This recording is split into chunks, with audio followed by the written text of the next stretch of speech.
Buenas noches. Para mí es un inmenso gustazo volver a recibirles en este octavo, ahora, fogón virtual. Parece mentira. Hace apenas un mes se inició esta extraña situación que estamos transitando ahora.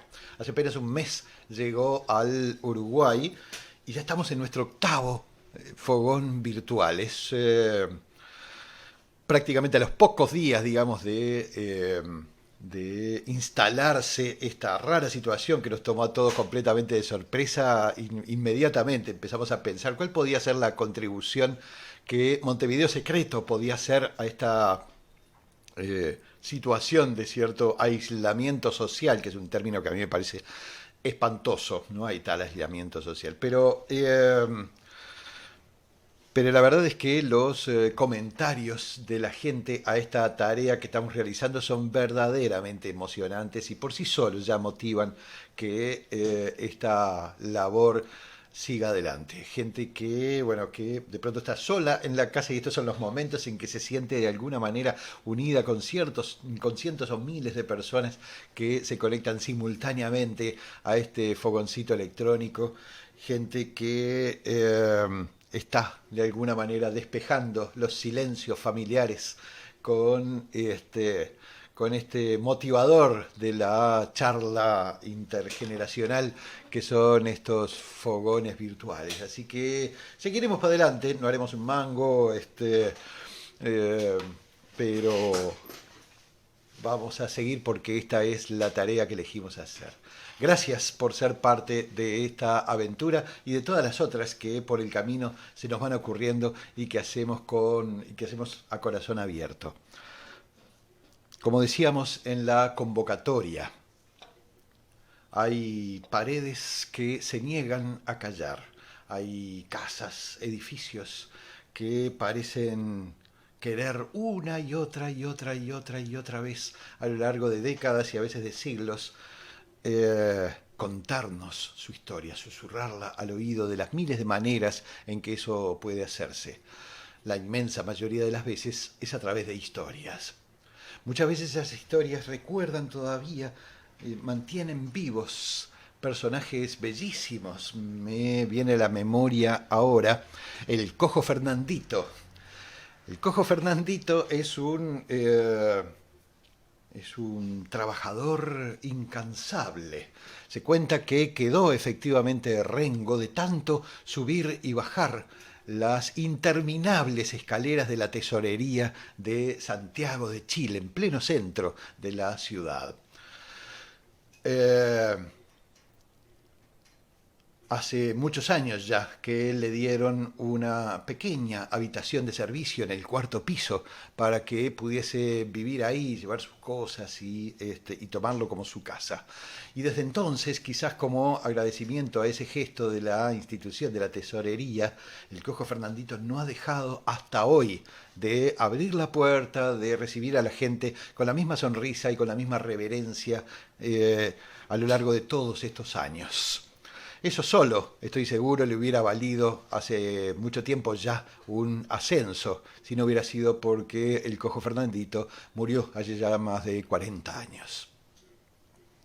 Así que hay paredes que tienen o parecen tener una memoria propia, guardar vivas ciertas cosas que sucedieron entre los muros, en los espacios, por los que a veces pasamos todos los días casi sin advertirlo.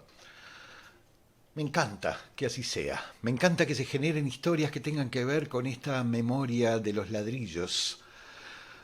Me encanta sencillamente porque la idea contraria me parece francamente odiosa. Imagínense ustedes que de todas las cosas que suceden en una casa, de todos los amores, de todos los odios, de todas las conquistas, de todos los logros, de todos los fracasos, de todos los conflictos, de todos los reencuentros, de todas las aventuras que se viven dentro de los muros de una casa o de un edificio, no quedase más que un bien inmueble, vacío, yermo, sin más valor que el que tenga en el mercado de la construcción. Me gusta muchísimo más la opción de los pueblos, que ha elegido que las paredes tengan memoria y para que puedan efectivamente contar su historia esta noche, les vamos a prestar nuestra garganta, por lo menos algunas de ellas. Ya lo hemos estado haciendo, de hecho en nuestro último fogón el martes pasado contábamos, o era en el anterior, no creo que en el anterior, el de Historia Negra, contábamos la historia de un escritor que ha vivido toda su vida y por varias generaciones de su familia en una casa del barrio de Montserrat, conocido como el barrio del Tambor, en la ciudad de Buenos Aires, y que de pronto empezó a despertarse o a soñar más bien que se despertaba en su propio dormitorio rodeado de gente negra que lo miraba fijamente así, sin hacer nada, digamos, hasta que finalmente se enteró de que en un antiguo libro que hablaba sobre la historia de la esclavitud en la Argentina, se enteró de que esa casa en la que él vivía y que había sido de su familia por 3 generaciones enteras, hace más de un siglo atrás, había sido la sede de la nación Bantú, cuando la esclavitud empezó a abolirse en la Argentina. También en Buenos Aires, y esto para toda la gente que ya nos está escribiendo, que nos está mirando desde allá, está participando en estos fogones virtuales, en el barrio mucho más elegante de la Villa del Parque está una quizás de las casas con memoria más reconocida por la ciudad. Le llaman el Castillo de los Bichos. Seguramente porque por algún motivo ignoto el arquitecto decidió decorar los muros con gárgolas y animales extrañísimos que la mayoría de ellos sobreviven hasta el día de hoy. Pero se le reconoce más que nada porque es una casa que parece vivir en una fiesta. Todo el tiempo cuando uno pasa por allí hay música de cuerdas, bailes, risas, choques de cristales. Hay una fiesta más o menos permanente y la hay desde hace muchísimo tiempo porque hasta donde se sabe, la única fiesta que hubo en esa casa y que está documentada fue hace más de un siglo, el 1 de abril de 1911. Allí celebraron su matrimonio dos jovencitos de familias sumamente acomodadas, Lucía Giordano y Ángel Lemos. La fiesta fue fastuosa y a cierta hora de la noche la gente empezó a salir al parque y a cruzar las rejas, aún con sus botellas de champán o sus copas en la mano, para saludar a los novios que se subían al elegantísimo carruaje y emprendían el viaje más allá de la cercana vía del tren para irse de luna de miel a la estancia de la familia de la jovencita. Así que en medio de toda aquella algarabía de gritos, de risas, de serpentinas que se arrojaban, de besos que se tiraban para despedirse, nadie advirtió que por la vía del tren venía a todo vapor el ferrocarril del Pacífico. El accidente fue horrible y nadie dentro del carruaje sobrevivió. A mí me parece precioso que las paredes de la casa del Castillo de los Bichos en Villa del Parque, Buenos Aires, haya decidido no guardar aquella espantosa escena de el fin de los sueños recién nacidos de aquellos dos jovencitos. Decidió mantener viva la fiesta y así es hasta el día de hoy. Otros recuerdos de los muros, bueno, no son tan festivos. Acá nomás se los cuento en secreto, ya que estamos compartiendo un fogón. En el edificio donde funciona la radio Sarandí, es muy común, yo mismo lo he escuchado en momentos en que me han invitado allá, eh, es muy común que algunos de los empleados se quejen de un fuerte olor a quemado. Eso ha hecho que unas cuantas veces tengan que salir a buscar a ver si hay algún cortocircuito o algún lugar, digamos, de la casa, del edificio, donde, bueno, se puede explicar ese olor a quemado, pero jamás lo encontraron. Y no lo van a encontrar tampoco, porque en realidad ese olor a quemado tiene mucho más años de lo que uno se imagina. Mucho antes de que existiera el moderno edificio donde ahora funciona la Radio Sarandí y Tele 12, el Canal 12, había allí un aserradero enorme que fue, según cuenta la tradición oral, incendiado a propósito para que el dueño pudiese cobrar el seguro. Eso por sí solo no hubiese generado leyenda, de no ser porque, al parecer, 2 personas inocentes murieron durante ese incendio para engordar la fortuna del dueño del aserradero. Una historia no demasiado diferente a otra que no vamos a contar hoy, la vamos a guardar para más adelante, que tiene que ver con un lugar que vamos a empezar a visitar en una excursión de Montevideo Secreto que vamos a estrenar, ojalá en breve, a la ciudad de Colonia. Y es el Molino Quemado de Viñí, no demasiado lejos de Nueva Albesia. También fue en su época un modernísimo molino hidráulico que se incendió. Aún quedan los restos, y es uno de los lugares más encantados de todo el departamento de Colonia. Vamos a estar hablando del Molino Quemado en breve.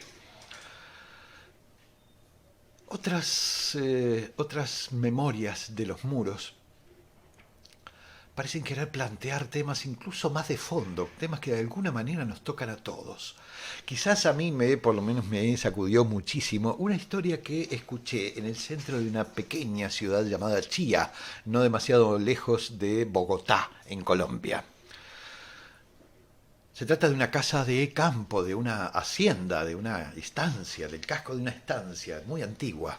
Tan antigua que la ciudad entera fue creciendo alrededor. Ahora el casco de la hacienda está en pleno centro de la pequeña ciudad de Chía. Tuve la fortuna de conocer a su actual propietaria, una mujer que había heredado en realidad de su familia aquella casa de campo. Y vivía allí. Era una casa no demasiado grande, muy difícil de limpiar, como las casas de campo antiguas, digamos, por lo menos para llevarla al nivel de pulcritud que exige su actual emplazamiento en el pleno centro de la ciudad.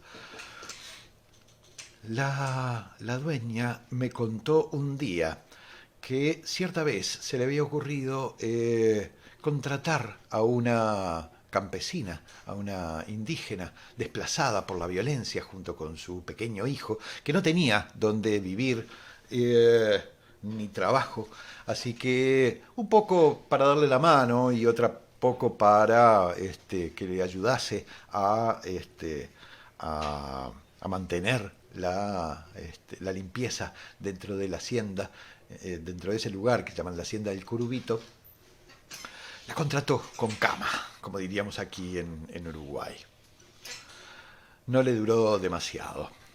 Esta señora, la dueña del Curubito, tenía la costumbre de levantarse muy temprano, la tenía desde los lejanos tiempos, digamos, de su familia campesina.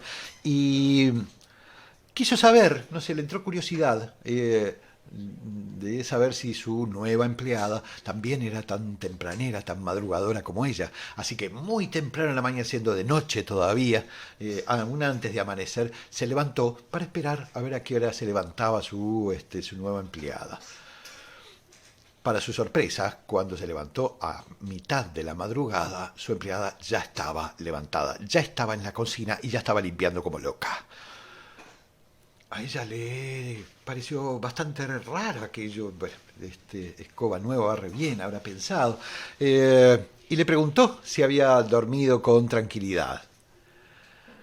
La señora le contestó que al principio sí, que había dormido magníficamente y que se despertó por un ruido que no conocía. Eso no es extraño. Siempre que uno duerme en un lugar desconocido hay ruidos que le despiertan porque no los conocemos. Lo cierto es que la señora no solo despertó por el ruido, sino que además empezó a abrir los ojos porque le pareció que una de las paredes de su habitación estaba claramente iluminada. No había ninguna luz alrededor, así que aquello le empezó a interesar y se empezó a despertar. Y a medida que se iba despertando, se daba cuenta de que aquella luz no venía de afuera, sino aparentemente de adentro del muro.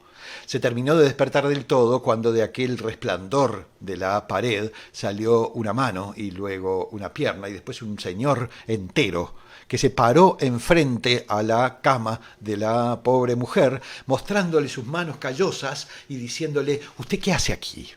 ¿Usted quién le invitó? ¿Usted sabe que estas paredes la levantaron estas manos? ¿Quién la invitó a usted a dormir acá?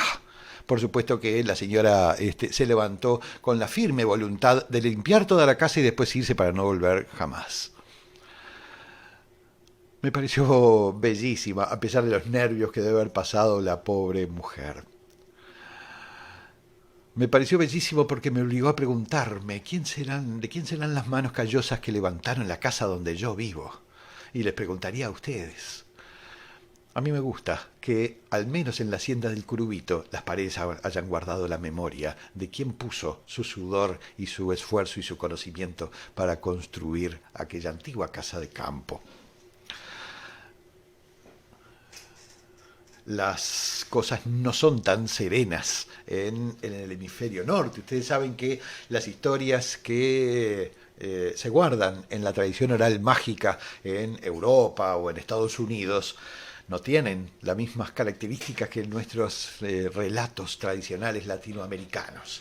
Siempre son mucho más angustiosos, mucho más violentos muchas veces. No son pocos los turistas que afirman haber visto o haber incluso fotografiado cuando le sacan fotos a la archirreconocida Torre de Londres, que por una de sus ventanas pasa una mujer que la gente que conoce algo de la historia del lugar reconoce inmediatamente como Ana Bolena. La reconoce por varias cosas, porque saben que en esa habitación de la torre estuvo recluida, presa, buen tiempo, por la ropa que lleva, pero más que nada porque no tiene la cabeza en el lugar en donde la tenemos todos, sino la sostiene con su propia mano. Es que Ana Bolena era una de las tantas esposas de Enrique VIII, que estaba absolutamente desesperado por tener un hijo varón que le sucediera en el trono, en una cuestión política, no familiar. Y como Ana Bolena pudo darle dos crías, pero ambas mujeres, finalmente decidió Enrique VIII recluirla primero y hacerla decapitar después, para poder casarse una vez fuera viudo. Así que Ana Bolena, pobre, sigue asomándose a la ventana con su cabeza en la mano, como para mostrarle a todo el mundo con cuánto dolor se construye un imperio. Por supuesto que el sitio campeón de todas las truculencias propias del hemisferio norte en lo que tiene que ver con la tradición oral mágica es una casa conocida como la mansión de Amityville. No debe haber menos de 6 o 7 películas que se llaman todas igual, Amityville 1, Amityville 2, Amityville 3, etcétera, al estilo de los grandes éxitos de Hollywood. Pero resulta que la casona de Amityville, sí existe. Anoten la dirección si quieren, 112 Ocean Avenue es un tranquilo vecindario al norte, muy al norte, en Long Island, muy al norte del estado de Nueva York. Es una casa común, de clase media. Común quiere decir enorme, como suelen ser las casas de suburbio de clase media de allá por los años 40 o 50, cuando empezaron a crearse automóviles mediante los suburbios de las clases acomodadas, digamos, en las ciudades estadounidenses. La casa hubiera pasado completamente inadvertida si no hubiera sido que hace unos 50 o 60 años atrás, más o menos, cuando vivía allí una familia bastante numerosa,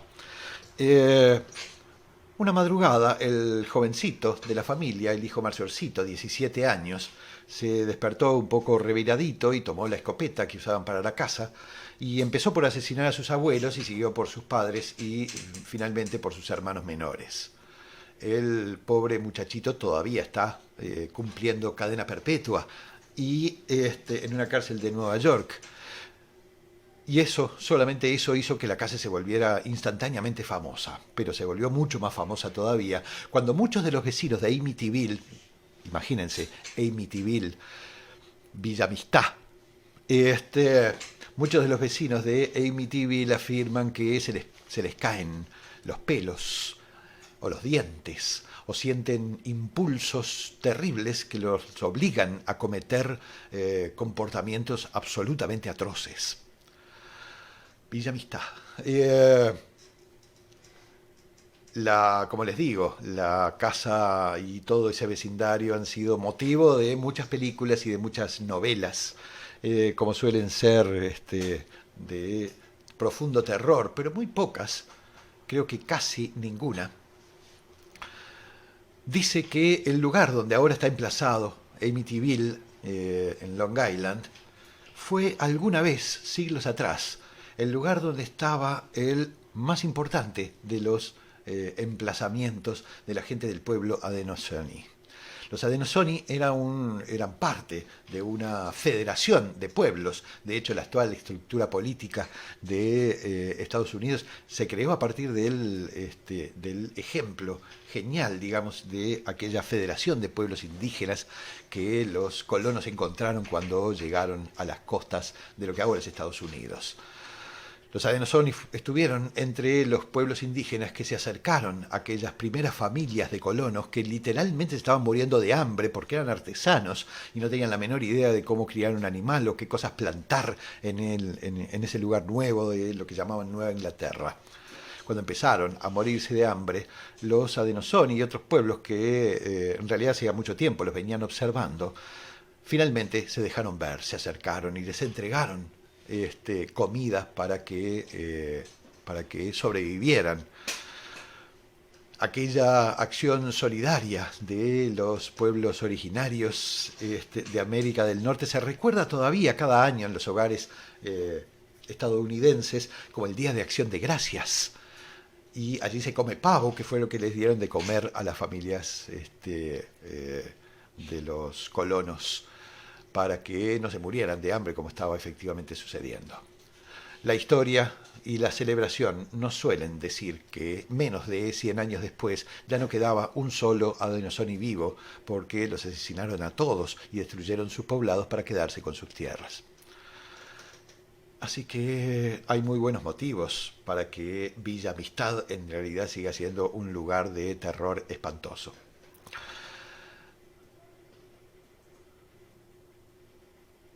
Pero volvamos a América Latina, que me parecen mucho más serenas y mucho más interesantes. Muchas de las paredes que guardan memoria lo hacen porque en su entorno sucedieron injusticias terribles que no deben olvidarse jamás.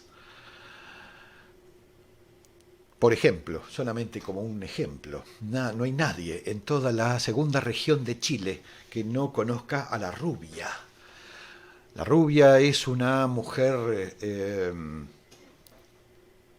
espantosamente flaca, de ropa raída, que suele golpear las puertas de un pueblo prácticamente fantasma que se llama Pampa Unión, no demasiado lejos de la ciudad de Iquique, y que quedó como pueblo, prácticamente como un pueblo fantasma después de la caída, después de que se fundieron las grandes empresas salitreras que eran las dueñas de toda aquella región. Flaca, de larguísimo pelo claro, la ropa en jirones. La Rubia debe ser la única persona en todo el pueblo a la que la gente le permite golpear a cualquiera de las puertas a cualquier hora de la noche, o incluso entrar si quiere. Se dice desde hace muchísimos años que ella golpea las puertas sollozando y preguntando si alguien ha visto a sus hijos. le tienen un gran cariño y un profundo respeto, sobre todo porque todos, no hay nadie que no sepa que la rubia en realidad murió hace más de 100 años. Algunos dicen que de hambre y de frío, después de que las salitreras se fundieron y la gente, miles y miles de trabajadores, la mayoría indígenas, quedaron sin trabajo.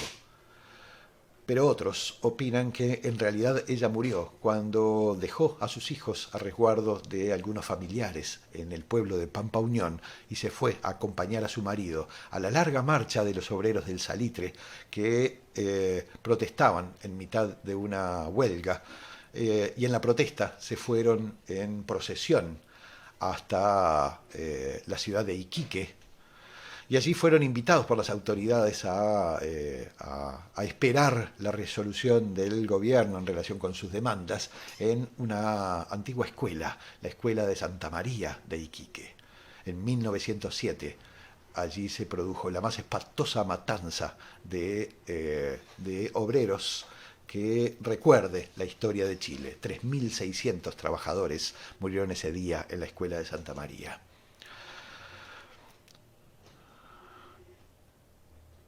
Aquí, en el territorio uruguayo, tuve la fortuna de conocer a la única persona que se sepa hasta el momento que nació y vivió toda su primera infancia en el conocido Castillo Mauá, en la ciudad de Mercedes.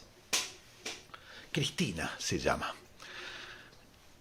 Cristina me contaba cosas muy divertidas de sus recuerdos de aquella primera infancia. Me contaba que en el conocido Castillo Mauá, una mansión que ahora es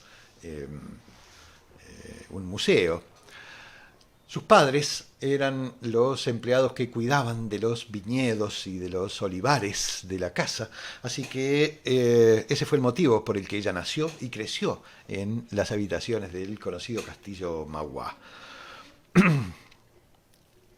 También me contó que ella no salía mucho de su casa cuando era una niña pequeña porque la calle quedaba lejísimo.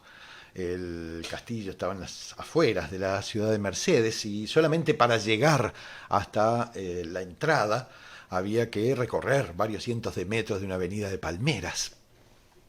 Así que no solía salir, ni siquiera para ir a la escuela, porque instalaron una escuela rural en su propia casa, en una esquina del Castillo Mauá. Así que su escuela fue dentro de su propia casa. Así que Cristina, me decía, creció creyendo que toda la gente vivía en un palacio, igual que ella, en un castillo. Y además creció creyendo que en todas las casas de la gente se escuchaban las cosas que ella oía en la suya.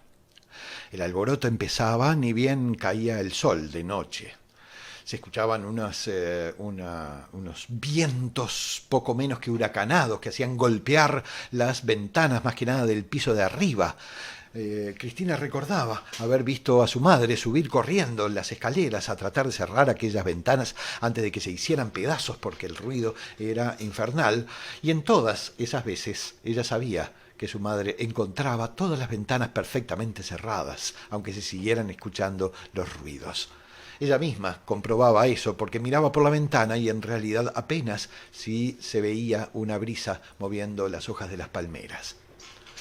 Pero el verdadero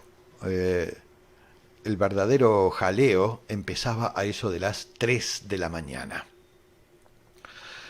Ahí los ruidos empezaban a ser mucho más inquietantes, empezaban a hacer cadenas arrastrándose, metales entrechocando. Parecían ya no venir del siguiente piso, sino de debajo del piso. Cristina les escuchaba, a veces incluso sentadita en la cama, como si fuera una especie de radioteatro. Para ella esos eran los ruidos normales de su casa, así que no le daban miedo.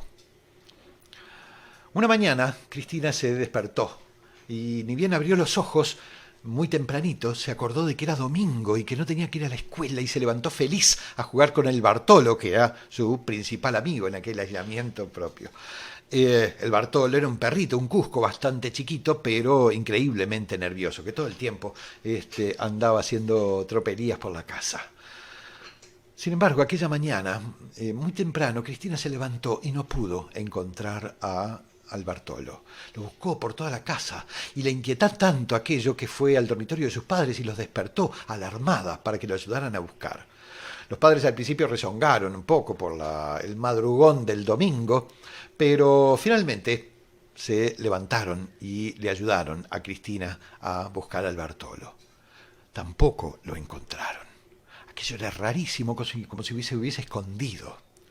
Recién horas después, cuando el padre de Cristina salió a recorrer el campo y a ver cómo estaban los viñedos y los olivares, el Bartolo apareció, no dentro de la casa, sino fuera. Parecía venir desde un costado del río. Feliz, las patitas al aire, digamos, correteando por el campo, volvía el Bartolo a su casa. Aquello llamó la atención, pero no hubiese causado alarma ninguna si no fuera porque pocos días después, el Bartolo volvió a desaparecer. Esta vez ya sabían perfectamente dónde podían encontrarse. El padre salió y efectivamente lo vio venir desde algún lugar de la orilla del río.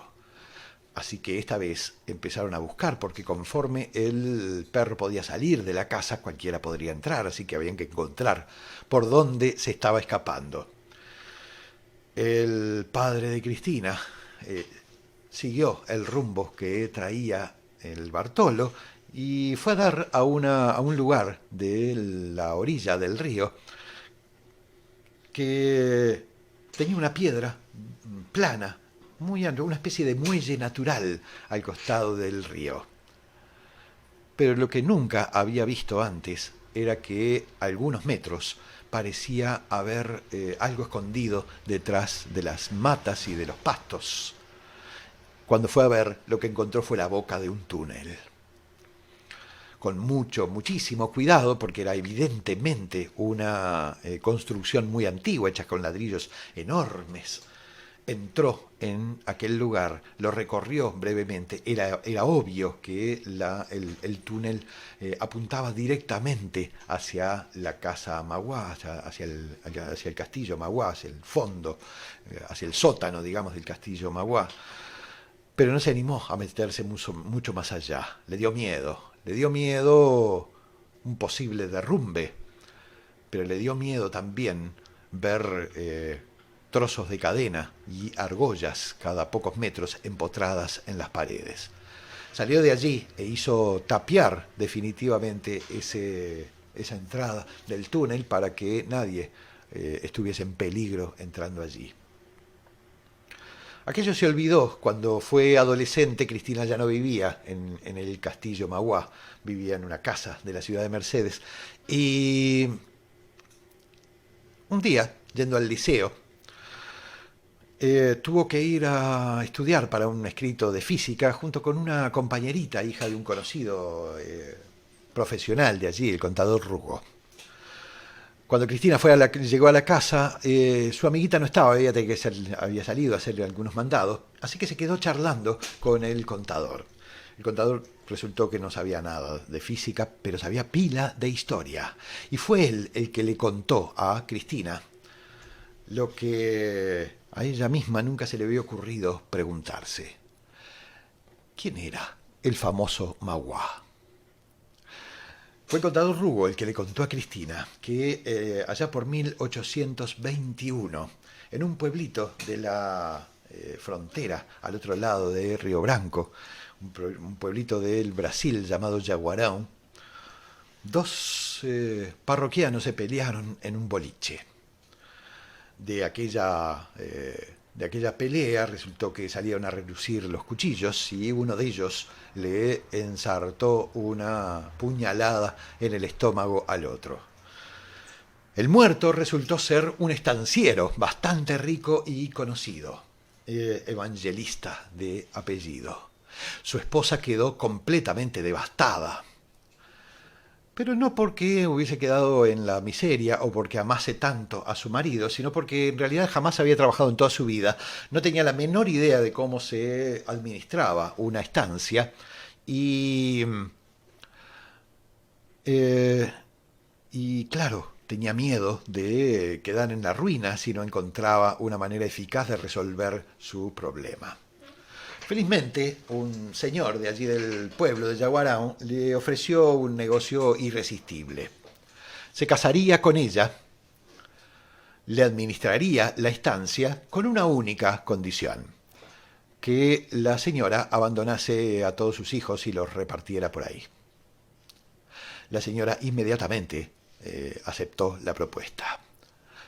Así que repartieron a los hijos y al más pequeño, Irineu, de nombre, Irineu Evangelista, le tocó irse con un tío aventurero que iba a emprender un viaje increíble a Asia, imagínense.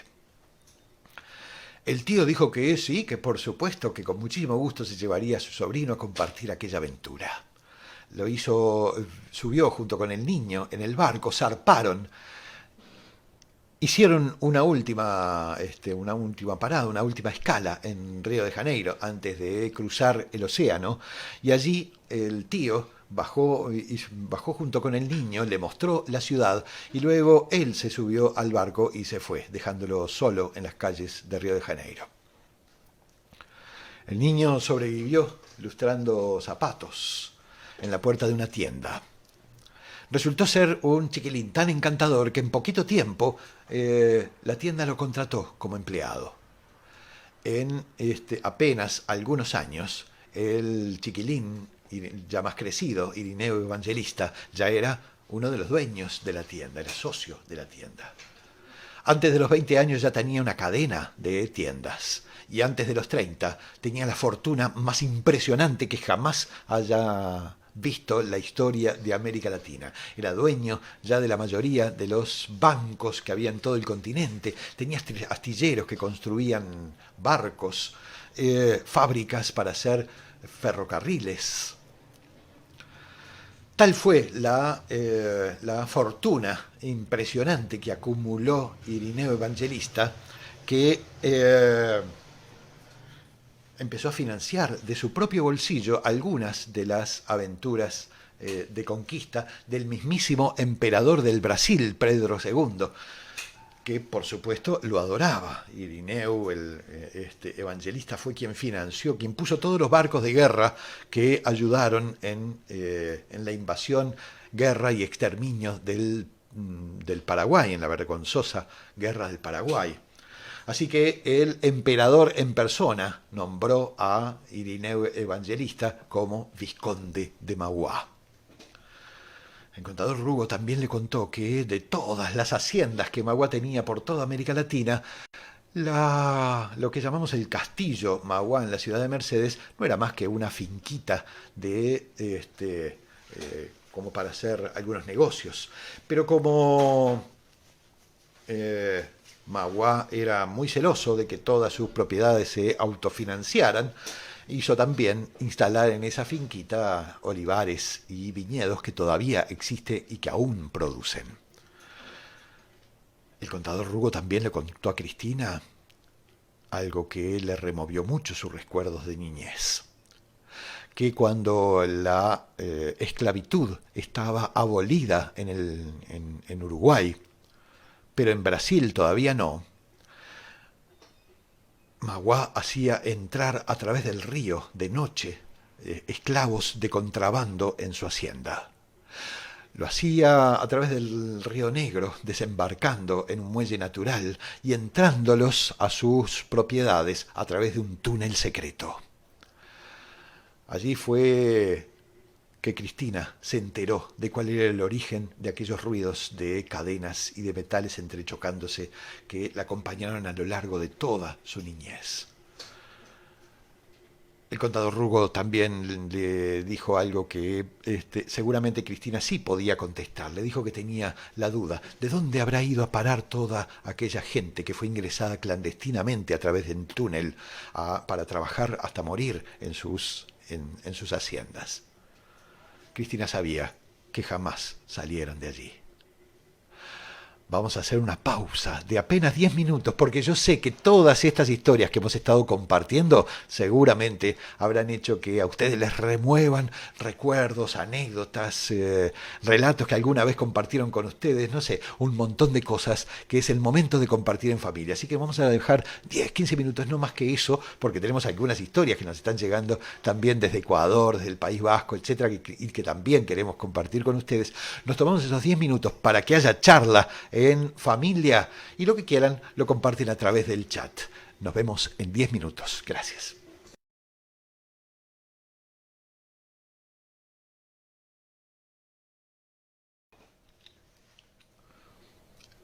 Imposible, gente, imposible compartir todos.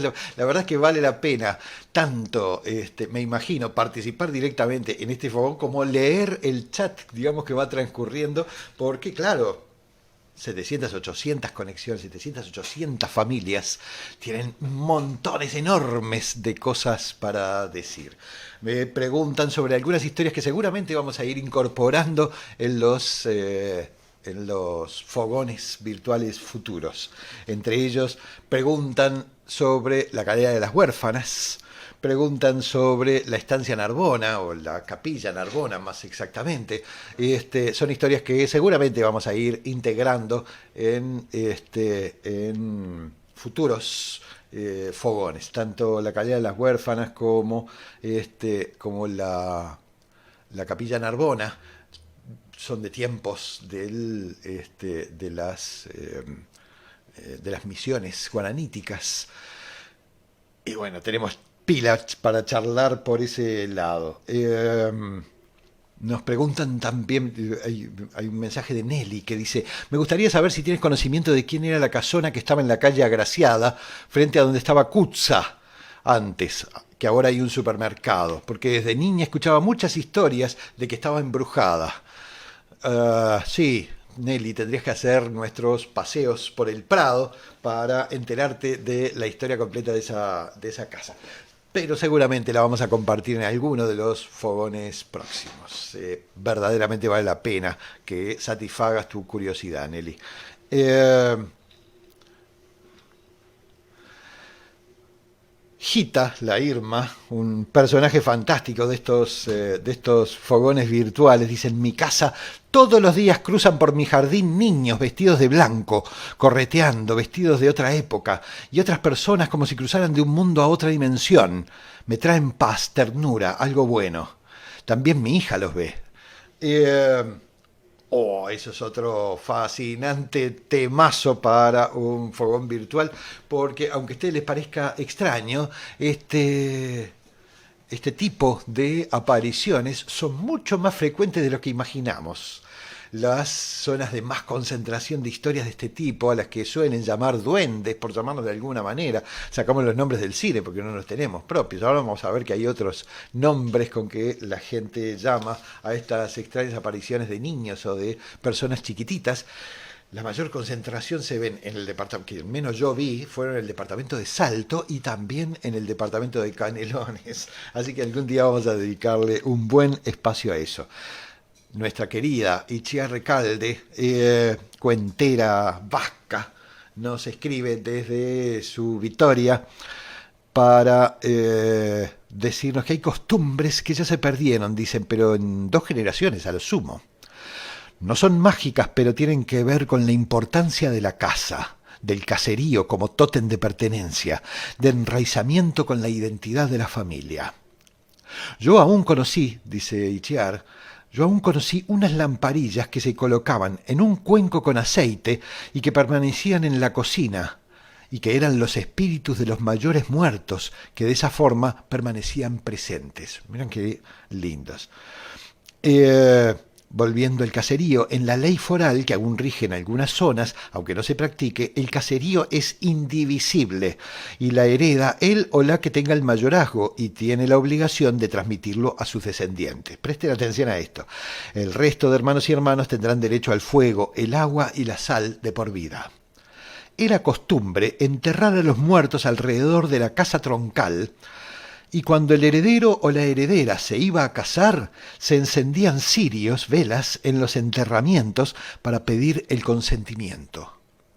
Si el candidato o candidata se consideraban aptos, las llamas permanecían encendidas toda la noche. Si no, no había casamiento. Es por eso que en un país tan lluvioso como el nuestro, las bodas se planeaban en verano. Alucinante. Me parecía, ¿para qué no se apagaran las velas? Si no, no se casaba nadie. También agrega algo que vale la pena llamar la atención porque va en la misma dirección del aporte de Gita. También están los Galtzagorriak, númenes o genios domésticos que ayudan en las labores y que también enredan y hacen desaparecer cosas. Una vecina estaba siempre hablando y discutiendo con ellos porque le escondían las llaves. Hay cuentos populares en los que aparecen, vayan si aparecen, y le siguen apareciendo a Gita y a un montón de gente. Algún día vamos a tener que conversar un poco sobre qué cosas serán estas apariciones de niños o de gente chiquita. Recuerdo haber escuchado una historia de este tipo en una escuela, en el Parque Solari, en Salto. La maestra me decía, uy, no, viste, vivía como son nuestros chiquilines, que todo el día andan corriendo. Y en el recreo, no sabía, el otro día andaban todos corriendo atrás de la pelota. Y a mí me llamó la atención porque la pelota corría y corría y corría y corría por el campo, hasta que vinieron varios de los chiquilines a decir que, por favor, señorita, que los ayudara porque el niño gordo les estaba robando la pelota. ¿Cuál niño gordo? El niño gordo que se está llevando la pelota no lo ve. Y yo veía la pelota correr sola y todos los chiquilines atrás. Esos son los duendes o los galchaporriak, como dice Ichar. Me encantaría hacer fogones virtuales en los que solamente compartir. Ya vamos a resolver ese tema técnicamente. En los que ustedes también pudieran aparecer contando sus propios relatos. Por el momento nos tenemos que quedar solamente con aquellos que nos envían sus relatos en video. Entre ellos, alguien que se ganó un lugar en el corazón de todas y de todos ustedes. David Valladares, que nos envía no una, sino dos historias desde su Ecuador. Aquí van. Muy buenas noches, queridos hermanos del Uruguay. Un saludo cordial y fraterno desde el Ecuador para todos ustedes. Para mí es un placer enorme nuevamente estar aquí en estos fogones virtuales. El tema de hoy, casas encantadas, casas asombradas, paredes con memoria. Muchas son las historias que se me cruzan por la cabeza cuando hablamos de estos temas. Y puedo decirlo a ciencia cierta que de primera mano he tenido varias experiencias con ese tipo de temática. Una de ellas, a manera de una conversación, llegó por parte de mi padre. Mi padre se desenvolvía como militar hace mucho tiempo. Él fue héroe en el conflicto bélico de 1941 con la hermana República del Perú, y cuenta que en ese tiempo mi padre corría en los años más o menos 1935 aproximadamente, y se desempeñaba como jefe civil y militar en una ciudad llamada Zaruma, un pueblito capturado en el tiempo, un lugar que hasta nuestros días tiene esa esencia de antiguo, de permanecer atrapado en el tiempo. Y mi madre, muy joven, estaban recién casados, fueron hasta esa ciudad, asignados por los deberes militares de mi padre, fueron hasta ese punto a radicar, a residir. Así es como cuando llegaron recién, buscaron un lugar donde hospedarse, y al no encontrarlo, con la premura y la necesidad que tenían, arrendaron lo primero que encontraron. Así es como dieron con un apartamento pequeño, pero que tenía 2 pisos. Era suficiente para ellos, pues apenas era mi madre, mi padre y el primero de mis hermanos. Así es como cuando quedaron instalados ya ahí, mi padre salió a sus deberes rumbo al cuartel, donde él estaba desempeñando sus funciones de clase como militar. Así es como mi madre quedó sola durante 2 o 3 días, me parece, en aquel departamento, en aquella vieja casona. Mi madre cuenta que la primera noche fue terrible.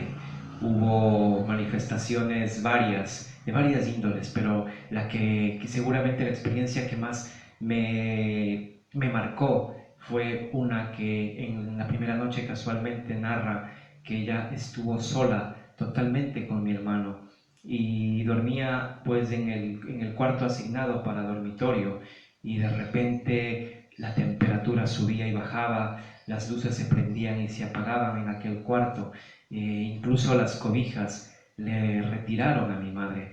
Mi mami prendió la luz y al ver que estaba la casa totalmente sola, se puso a orar. De inmediato la temperatura descendió a tal punto que el frío que sentía era extremo. Así es como decidió bajar a la sala, al living, y allí se acomodó con unas mantas en los sillones junto con mi hermano, que era muy pequeño aún.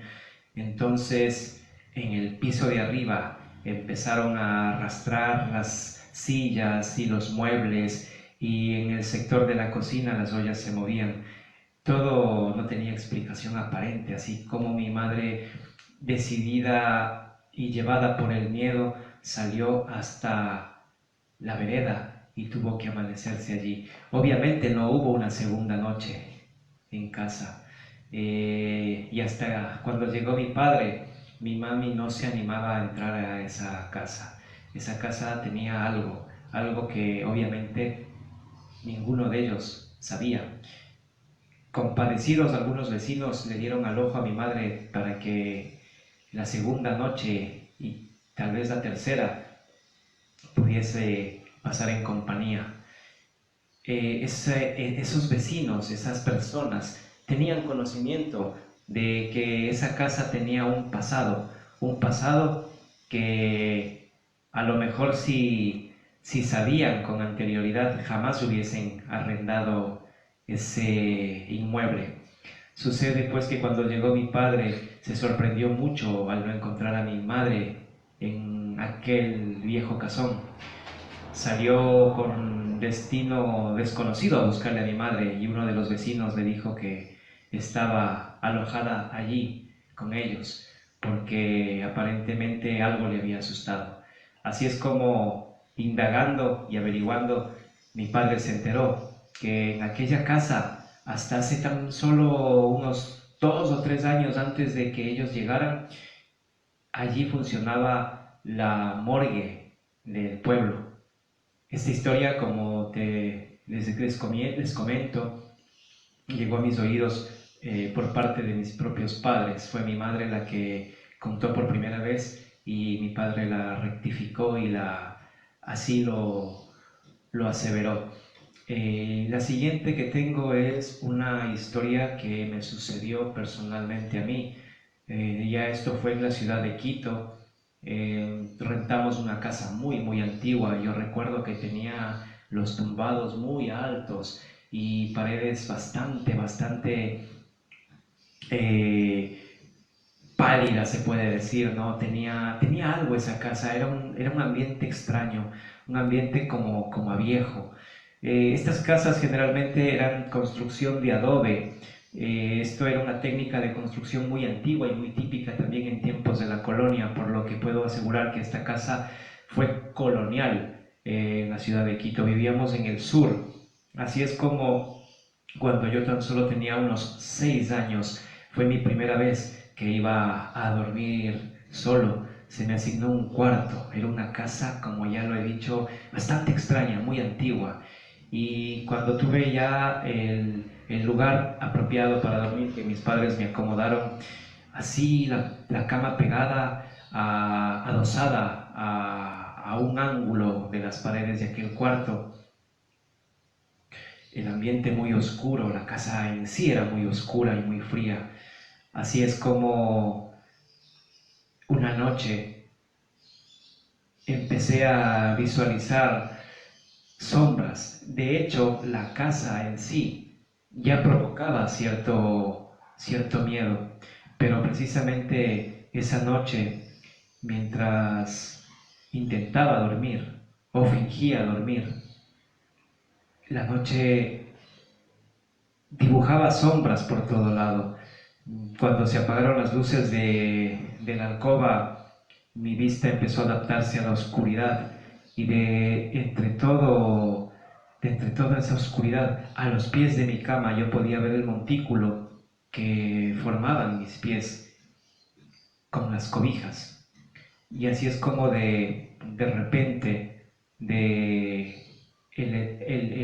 la parte trasera de la cama, de parte de los pies de la cama, sobresalió entonces una silueta que yo podría asegurar que era la de un niño, pero empezó a salir como que si estuviera jugando. Primero sacó la cabeza y así como que espiaba, y luego se metió cuando se dio cuenta que yo lo pude ver. De repente yo me tapé con las cobijas hasta la nariz más o menos, dejando solamente los ojos para ver de qué se trataba. Así es como esta sombra empezó a surgir poco a poco, lentamente, y de una manera descarada logró pararse justo al pie de la cama. Me quedé frío, la sangre se me congeló y la verdad es que me puse a rezar porque sabía que eso no era natural. De repente esta sombra fue como si tomara impulso y fuese a saltar hacia mí, y de hecho lo hizo. Y cuando me encogí para recibir el impacto, noté que esta sombra atravesó mi cuerpo y de una manera inverosímil saltó por encima de mi cabeza y se perdió por la pared que estaba justo detrás de la cama. Esa fue una sensación que jamás olvidaré. Aún hoy lo recuerdo y me provoca cierto escalofrío, pues en esa casa no solo sucedió ese acontecimiento, hubieron muchos otros que seguramente no faltará oportunidad para compartir.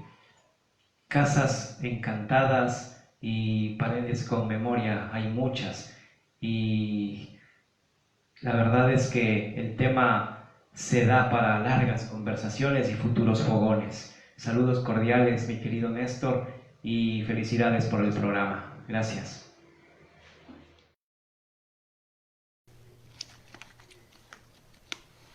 Nuestro profundo agradecimiento a David Valladares por sus contribuciones excelentes.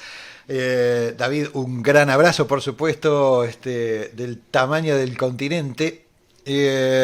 Estamos intentando resolver técnicamente la posibilidad de que participes vos y toda la gente que está en el exterior también en vivo en nuestro, pero eso requiere condiciones técnicas que en este momento no tenemos. Así que, pero muchísimas gracias por tomarte el trabajo de enviarnos tus contribuciones. La próxima semana, el próximo fogón seguramente vamos a tener también alguna historia de Icharrecalde, y estamos preparando cosas alucinantes que ojalá en muy breve tiempo podamos compartir con ustedes. Paredes con memoria, sí, estoy seguro, claro, como dicen muchos de los comentarios de ustedes que tienen, que no hay nadie que no tenga anécdotas sobre estos muros que parecen guardar celosamente una memoria y hacérnosla llegar a nuestros oídos, muchas veces en forma de historias. No hace demasiado tiempo, hace apenas unos años atrás, tuve una interesante posibilidad de conocer el Museo Yaqui en México, en Sonora, en México. Está en un pequeño pueblo que se llama Cocorit. Los yaquis son un pueblo guerrero y orgulloso que otrora tuvo un inmenso territorio que primero fue arrancado en su mayoría por los Estados Unidos, que se lo robaron a México. Es el territorio que ellos llaman Arizona. Y luego los propios mexicanos terminaron de arrancarle el resto del territorio que les quedaba que es lo que actualmente llamamos el estado de Sonora. Hoy los yaquis, el orgulloso pueblo de los yaquis, que resistió ferozmente la invasión de los blancos hasta bien entrado el siglo XX, no es más que quizás uno de los sectores más sumidos en la miseria en toda la sociedad mexicana. No tienen nada, no tienen territorio, no tienen organizaciones propias, no tienen siquiera espíritus que los consuelen. Pero desde el año 2008 tienen museo. El Museo Yaqui de Cocorit es una antigua casa muy bien remodelada, muy cuidadosamente remodelada, y uno puede ver allí dentro las estatuas de cera que muestran a los orgullosos guerreros yaquis y los videos interactivos modernísimos, digamos, que uno puede encontrar allí, sin ninguno de todos los inconvenientes de verlos, de ver directamente a los yaquis pidiendo monedas en la Plaza de Obregón. Sin embargo, a pesar de toda esa impresionante modernidad, el Museo Yaqui de Cocorit ha tenido que cerrar sus puertas más de una vez. No fue una, fueron 3, 4, 5. Cada vez que se dice los empleados o los visitantes del museo ven aparecer a una mujer yaqui retacona, vestida con ropas muy antiguas, clásicas de su pueblo, y la ven en el piso de arriba, frente a la escalera, mirando con cara severa a los visitantes del museo, o lisa y llanamente flotando desde un árbol guamúchil que está apenas a unos metros entre el árbol y la puerta. Allí aparece flotando en el aire una mujer indígena. Por supuesto que cada una de esas apariciones hace que los empleados primero y los visitantes después salgan de a 3 o 4 por la puerta. Es evidente que no lo confunden con ninguna de las figuras de cera. Uno puede preguntarse, uno se pregunta si será que este miedo que suscita la presencia de una mujer yaqui justamente en la casa que se reformó para que fuese sitial de memoria del propio pueblo yaqui, ¿por qué genera tanto miedo? ¿Será porque, bueno, esta mujer aparece flotando en el aire o que mira a la gente con cierta severidad? ¿O será porque se teme el regreso de alguien? Esta duda me entra porque para la inmensa mayoría de la gente, de los vecinos y vecinas de Cocorit, no hay ninguna duda de que esa mujer que se aparece en la casa del Museo Yaqui no es otra que Teresa Urrea. Teresa Urrea, otrora conocida como la reina de los yaquis por la gente yaqui, o como la bruja de los yaquis por las autoridades mexicanas de aquel tiempo, era una mujer nacida en una gran hacienda de Sonora, a partir de la violación del estanciero a una trabajadora indígena de 14 años, en la total miseria en que nació, vio morir a su madre primero y a buena parte de sus familiares languidecer por el hambre y el frío. Así que la jovencita Teresa creció en medio de tantas privaciones hasta que empezó, a partir de una enfermedad propia, estuvo desmayada durante varios días, como dormida, y cuando se despertó parecía tener una mirada nueva en los ojos. Muy pronto se reveló como una sanadora absolutamente extraordinaria, cuya fama empezó a cundir por todo Sonora primero y por todo México después, e incluso trascendió fronteras. Vamos a compartir mucho más en profundidad la historia completa, fascinante de doña Teresa Urrea. Pero lo vamos a hacer en otro fogón virtual. Lo cierto es que ya tenía unos cuantos años de trabajo intensísimo como sanadora cuando doña Teresa Urrea se dio cuenta de que el más terrible de todos los males que aquejaban a su pueblo y a su gente era la explotación la esclavitud despiadada que venía del lado de los blancos. Se dio cuenta de que no iba a poder curar esa espantosa enfermedad a menos que dedicara sus esfuerzos a luchar contra la dictadura de Porfirio Díaz. Así que allá por la primera década del siglo XX, doña Teresa empezó a organizar, digamos, a ayudar, a contribuir a organizar a la gente de los pueblos indígenas de Sonora, hasta que finalmente fue atrapada y apresada por la dictadura. Tenerla en la cárcel fue muchísimo peor. Eso promovió levantamientos indígenas en todo el estado de Sonora primero y en toda la región del norte después, al punto de que tuvieron que sacar a doña Teresa de la cárcel y deportarla, para su desgracia, al otro lado de la frontera de la muerte, a Estados Unidos. Doña Teresa dedicó el resto de sus días a luchar contra la dictadura hasta morir en tierras lejanas.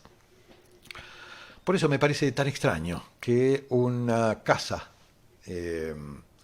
dedicada a sostener la memoria del pueblo guerrero de los yaquis, la gente se asuste tanto porque una mujer yaqui, famosa y querida por todos los pueblos que la albergaron, aparezca cada tanto reclamando su lugar, su espacio, el reconocimiento que va más allá de las estatuas de cera y de los videos interactivos modernísimos, pero que dejan atrás buena parte de la auténtica memoria del pueblo yaqui.